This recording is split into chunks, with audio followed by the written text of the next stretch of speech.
سایه‌های خیانت، جایی که پرده از رازهای پنهان زندگی‌ها برداشته میشه.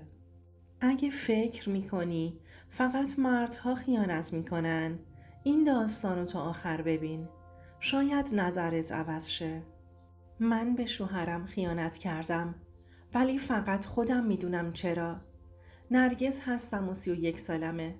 نمیدونم این چیزایی که قراره براتون بگم اسمش اعترافه، پشیمونیه، یا فقط یه دلنوشته است واسه کسی که دیگه خودش هم نمیدونه با خودش چنده. شاید واسه خیلیا فقط یه داستان باشه، ولی واسه من یه تیکه از زندگیمه، یه زخمی که هنوز خوب نشده. قبل از اینکه قضاوت کنین، قبل از اینکه بگین این زن خیانتکاره، بذار از اولش بگم. از خیلی عقب‌تر، از بچگیم. من یه دختر جنوب شهریم. توی یه خونه یه کوچیک آجوری، توی کوچه باریک بزرگ شدم. بابام کارگر چایخونه بود و مامانم خونه دار. زندگیمون قشنگ نبود، ولی آروم بود. فقط یه چیزی کم داشت، محبت. بابام اخلاقش خشک بود، از اون پدرایی که حرف نمیزد، فقط نگاه میکرد. مامانم خسته بود، همیشه یه دمپایی پاش بود و یه قابلمه تو دستش. من بچه وسط بودم، نه مثل خواهر بزرگم عزیز دردونه بودم، نه مثل داداش کوچیکم تتقاری. من فقط این وسط بودم. از همون بچگی فهمیدم اگه خودمو نشون ندم کسی منو نمیبینه. تو مدرسه شاگرد زرنگ بودم، ولی هیچ وقت بابام نپرسید چند گرفتی. مامانم میگفت آفرین، حالا برو پی کارت. بزرگ شدم، آروم آروم با دنیای دخترونه خودم، با یه دفتر خاطرات قفل دار، یه عکس از بازیگرای ترکی و یه رویا که یکی بیاد و منو ببینه. همون جوری که هستم دانشگاه قبول شدم. اونجا بود که مهدی وارد زندگیم شد. مهدی یه پسر سنگین، آروم و مرتب بود. همه میگفتن خوش اخلاقه، خانم دوسته. میگفتن خوش شانس بودم که گیرم افتاده. راستش همون اول که اومد سمتم حس کردم دیده شدم. بعد از سالها یکی بالاخره منو دید و عاشقم شد. نه اونجور عشقهای آتشی و هیجانی، یه عشق آروم مثل آب ولرم، اما همونم واسه من زیادی گرم بود. بذار از اولش بگم. از وقتی که نرگس 20 ساله تو دانشگاه عاشق مهدی شد. مهدی مهربون بود، مؤدب بود، یکم ساکت، یکم مرموز، ولی از همون مدل مردایی که حس میکنی قراره باهاشون احساس امنیت کنی. ما با هم ازدواج کردیم، ساده، بی زرق و برق، بدون حتی ماه عسل. گفت بذار بعدم با هم میریم و من ساده تر از اون بودم که بفهمم بدنهای مردهای معمولی هیچ وقت نمیاد. مامانم میگفت زن زندگی باید ساده بره خونه شوهرش. خلاصه مهدی خونه اجاره کرد تو غرب تهران. گفت از صفر شروع میکنیم، ولی با هم. سال اول زندگیمون خوب بود، حداقل من اینطوری فکر میکردم. ولی کم کم فهمیدم مهدی اهل حرف زدن نیست، اهل دیدن نیست.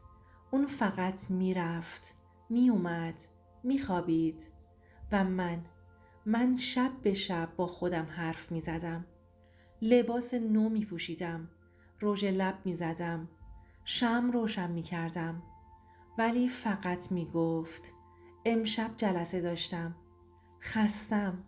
یادم یه شب اونقدر بغض داشتم که با لباس خواب صورتیم نشستم رو زمین کنار در اتاق گریه کردم. خودم از خودم دلم میسوخت. سال دوم زندگیمون یه جوری شد. مهدی کم کم سرد شد. شبها دیر می اومد خونه. می گفت پروژه است. جلسه است. نمیدونم کجا می رفت. ولی خونه نمی اومد. چند ماه بعد منم توی یه شرکت تبلیغاتی کار پیدا کردم. اونجا بود که با احسان آشنا شدم. احسان راستش اول فقط همکار بود. یه مرد شوخ طبع، خوش صحبت، همه چی دون، با شوخیهاش، با حرف زدنش، با نگاه کردنش، با اینکه وقتی میپرسید نرگس حالت خوبه واقعا منتظر جوابم میموند. هرچی مهدی سرد و بی حرف، احسان گرم و حاضر جواب. هرچی مهدی منو نمیدید، احسان هر جزئیاتی ازم رو میدید. اولش فقط گپ بود، بعدش شد چت شبونه، بعدش تماس، بعدش شد یه قهوه، بعدش شد نگرانی برای هم و بعدش شد اون چیزی که نباید میشد. یه روز که خونمون خالی بود گفتم بیاد کمکم یه پروژه طراحی رو مرور کنیم. اون روز بوسش شد نقطه سقوطم. آره من به شوهرم خیانت کردم. شاید تو هم بهم بگی تو خیانت کردی. آره کردم. ولی هیچ کس نمیدونه شبهایی که کنار شوهرم تو تخت دراز میکشیدم و اون حتی حوصله یه خسته نباشی نداشت. من چجوری خورد میمردم. هیچ کس نمیدونه چند بار لباس نو خریدم، آرایش کردم، شام درست کردم، ولی مهدی حتی یه نیم نگاه هم بهم ننداخت. فقط گفت سرد بود غذا. هیچ کس نمیدونه چند بار آخر هفته ها منتظر شدم که بیاد بگه بریم بیرون، ولی نیومد، نپرسید، ندید. ولی بذار یه چیزی رو بدونی، اگه یه زن احساس دیده نشدن، خواسته نشدن و شنیده نشدن کنه کم کم از درون میمیره و وقتی یه نفر پیدا بشه که فقط نگاهش کنه انگار اون مرد فرشته است. البته این توجیه نیست. خیانت همیشه اشتباهه، حتی اگه 1000 تا دلیل براش باشه. یه روز تو شرکت مونده بودم تا دیر وقت. احسان گفت برسونمت. تو ماشین موزیک آروم گذاشت. گفت نرگس دلتنگی این موزیک شبیه توه، بی صدا و غمگین. اون شب اون اتفاق بینمون افتاد. بغضی که ماها مونده بود تو گلوم با بوسش ترکید. بعدش چی شد؟ هیچی. داغونتر شدم. از خودم بدم اومد. از مهدی متنفر شدم. از احسان متنفر شدم. ولی یه جایی تو وجودم انگار یه صدایی گفت تو فقط یه زنی هستی که دیده نشده. 2 ماه بعد مهدی برگشت خونه و گفت باید حرف بزنیم.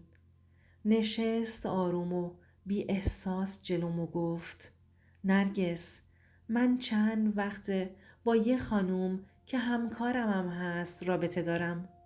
فکر کنم عاشقش شدم. اون لحظه دنیا دور سرم چرخید. ولی فهمیدم قبل از من اون شروع کرده. اون بهم خیانت کرده. فقط فرقش این بود که اون خوب قایم کرده بود. اون شب من هیچی نگفتم. فقط نگاش کردم. فقط تو ذهنم تکرار کردم تو زودتر خیانت کردی. تو باعث خیانت من شدی. دیگه هیچ کدوممون چیزی واسه گفتن و نگه داشتن نداشتیم. فرداش خودم رفتم و درخواست طلاق دادم. نه واسه احسان، نه واسه انتقام، واسه این که دیگه طاقت نداشتم تو خونه‌ای زندگی کنم که سالها توش تنها بودم. الانم تنهام با یه قلب زخمی. احسان بعد از مدتی فهمید نمیخوام به رابطمون ادامه بدم. بهم گفت تو هنوز تو گذشته ای. جواب دادم آره، هنوز تو گذشتم. گفت نمیتونه منتظرم بمونه و رفت. من موندم با خودم، با دفتر خاطراتم، با کلی علامت سوال. اینا رو تو دفتر خاطراتم نوشتم که سبک شم. شاید یکی اینو بخونه و بفهمه همیشه خیانت یه داستان سیاه و سفید نیست. من نرگسم. این فقط یه اعتراف نبود. یه زندگی بود که هیچ کس ندیدش. نصیحت آخرم بهتون: تو زندگی زناشویی فقط نون و خونه کافی نیست. آدم باید دیده بشه. باید حس کنه که هست. اگه مردی زن تو ببین. اگه زنی شوهر تو بشناس. آدم ها وقتی دیده نشن گوشه گیر میشن. کم کم از دست میرن و آخرش میشه مثل قصه من نرگس.